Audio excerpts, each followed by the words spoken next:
Have you ever wanted to be in charge? Maybe a teacher at your school or the boss at your job.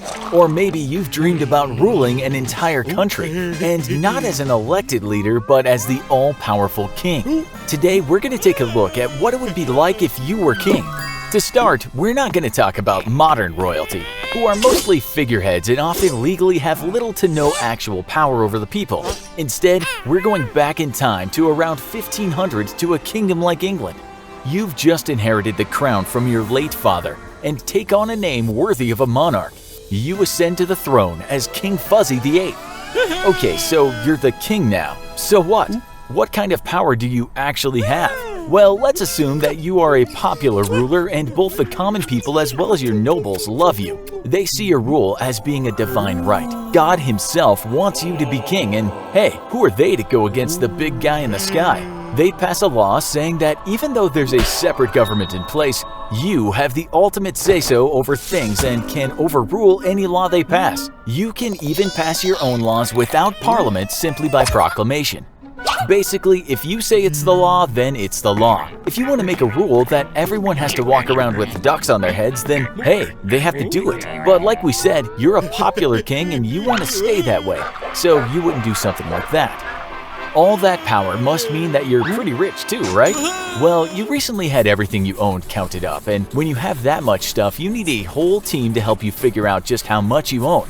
They took stock of all your jewelry, your artwork, your palace, your extra palaces, and then they came up with a value of 300,000 British pounds. They then counted up all of your military equipment like weapons, horses, suits of armor, and got to another 300,000.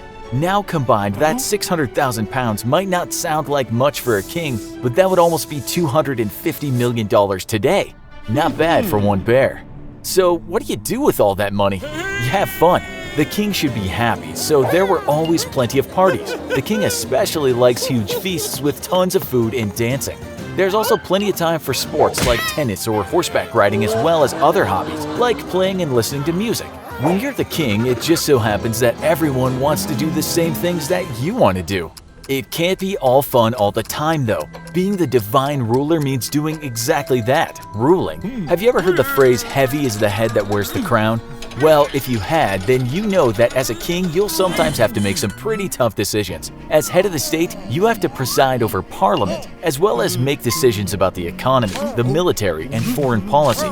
Maybe there's a war going on, and you don't have enough supplies. That means you need to raise taxes to buy more. But then the nobles will be upset, and you need them to like you because they control the sources of the supplies you need.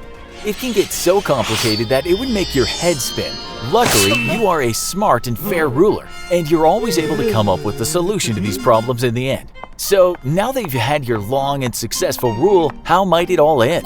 Well, if everything went smoothly and you weren't overthrown in a revolution or beaten in a war, hopefully now you have an heir that everyone can get behind as the next ruler. Now, if you didn't produce an heir with a clear claim to the throne, well, then there will likely be some rocky times, as lots of people will see this as their chance to become king. But at least you won't be around to worry about it. So what do you think? Would you want to be the king? Would all of the work be worth the power and fun? Let us know in the comments, and don't forget to subscribe to Fuzzy and Nutty for more fun.